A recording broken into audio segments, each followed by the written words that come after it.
Beau Roskow. I am the owner and executive vice president of Naglee Moving and Storage. We've been established since 1912 and located here in Elmira, New York.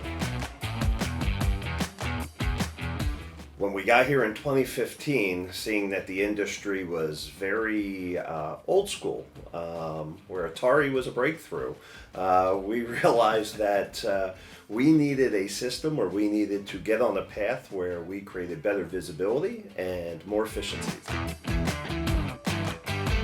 I was looking for intuitiveness, but I was also looking at something with scalability, with understanding that we were coming from an environment that was very manual, with very locked-in processes and change management obstacles. I wanted something that could immediately show a win-win, but at the same time be able to see that we could scale it and grow it in a way that people would buy in and realize it was making their lives easier and not harder.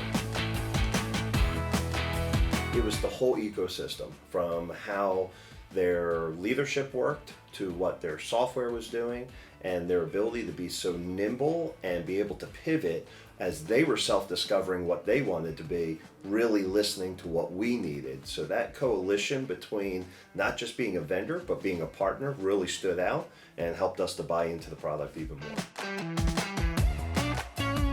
The first one right off the bat for me was the capacity calendar, the ability to see the whole company as a whole with an operations-centric aspect, but then being able to see all the segments of the company in different lines or different apps on the side so we could dig down. So everybody created a centralized vision, but at the same time we were able to get everybody up to speed on where they needed to live inside the application.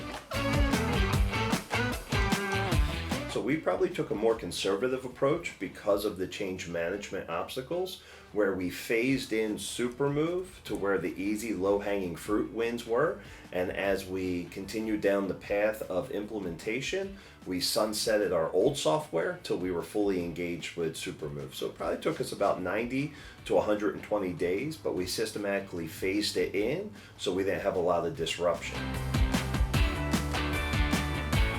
Win-win. So yes, save money tremendously from an aspect that our office headcount from when I got here in 2015 to where we are at now is down. Not that we were looking for software to remove jobs, but we've been able to reposition. We're down 4 office folks in comparisons to where we were when we started, and the efficiencies of going from close to 200 end-to-end touches down to single digits, because it's all housed in one software, has increased our efficiencies tremendously. Our quarterly volume, historically in this business, your summer months was your really high peak, and the rest have been valleys along those lines. We've been able to maintain with our diversification approach, both internally and using the software system, that those valleys have increased by almost 25% in volume in quarters 1 and 2 and quarter 4, which is the slower months, which is a little crazy, we've peaked, we've created a ceiling on our high months so we didn't overbook and create quality issues during our peak season. So our quality scores have gone up because we manage our capacity better, so that was a driven KPI. Our customer service ratings have gone up because we don't have the service failures by operating too crazy now. We know where our bandwidth is and when to stretch. And then our financial stability, we are in a better cash flow situation because every diversification of our job things has a Christmas, and we've been able to strengthen our quarters 1 and quarter 4 to not have such a deficit going into our peak seasons. Tremendous time savings, not only just from the workflow from end to end, but we have become a lot better doctors from an aspect that with the ability to see everything in motion, we now have more proactive conversations on things that need to be done or things that maybe got skipped process-wise that were problems 5 years ago because something bad would have happened. So now we are saving time on not chasing things as we're able to discuss the things in very strategic meetings and very planned meetings, that our failure rate has gone down, which has given us more time to give back and drive more business and take care of customers.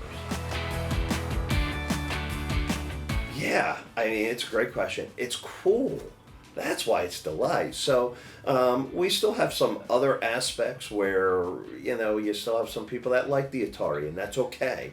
But for the most people, we're talking PS5 stuff here and good stuff, and they love the experience from the aspect of the virtual survey links, the electronic communication, things being done on the tablet.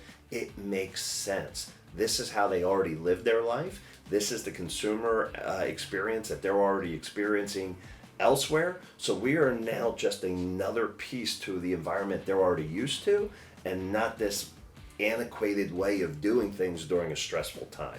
So it's just been cool, and they like the cool factor.